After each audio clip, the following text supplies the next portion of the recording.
Welcome to the FreedomCare app for iOS. Today, let's walk through how to download the app. Step 1.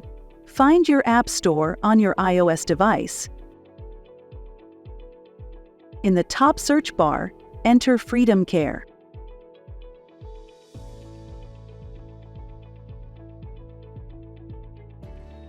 Step 2. The first option that should show is our app. Go ahead and tap Get. Even though it's a free app, it will still prompt you to enter your Apple ID and password. In this case, Face ID is turned on. Step 3.